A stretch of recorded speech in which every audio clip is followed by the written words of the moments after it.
Have you ever woken up in the morning and been bored of the typical cereal, waffles, and oatmeal? Me too. Today I will be teaching on how to make the perfect breakfast sandwich.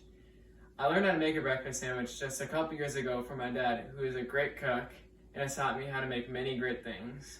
First, you have to start with your ingredients. The first ingredient is sausages.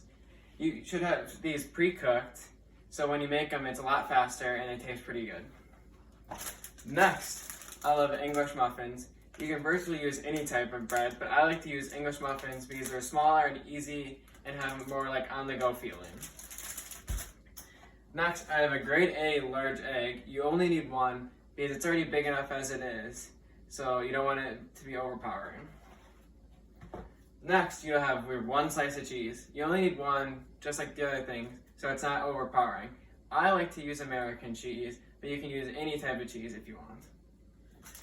Lastly, you want your salt to give it just a little touch of flavor.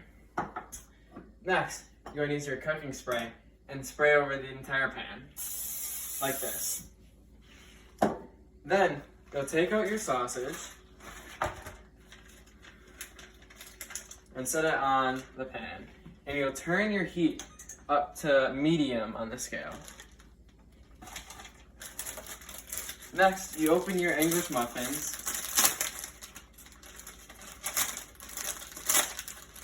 and take it out and open it and put it in the toaster.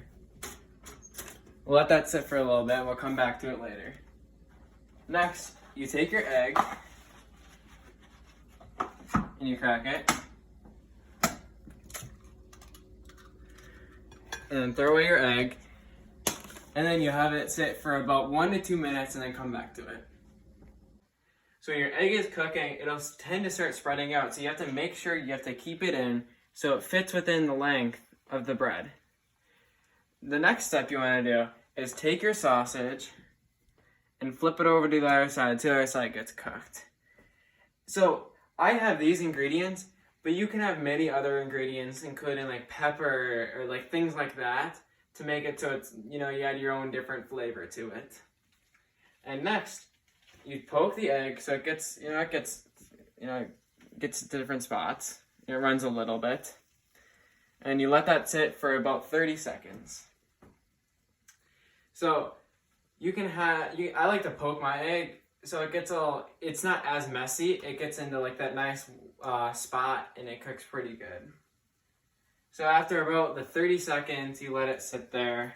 You take your egg and you just flip it over. Flip it over, make sure it's, in between the, English muffin length.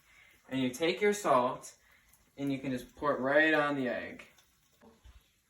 So when your English muffin pops back up, make sure you always put it down. I like to put it down twice so it gets a nice crisp flavor, but not too burnt. And after about 30 seconds to a minute, you take your sausage and you put it on top of your egg. And after you do this, you take your slice of cheese, you open it, and you put it on top of your nice little egg and sausage mixture. And it doesn't take too long to melt. It just takes about like 10 to 20 seconds. And while that's happening, you just wait. And like I said, you can add all of your different things to it, but I just personally like to have this. And so about after like 10 seconds, like I said, you take it off, you put it on your plate, and then you turn off your stove, and then you wait for your thing to come back up. It's about time. Then you take your 2 English muffins out of the toaster, and you take your nice little concoction you have, and boom, you have your sandwich. And now you should know how to make an English muffin.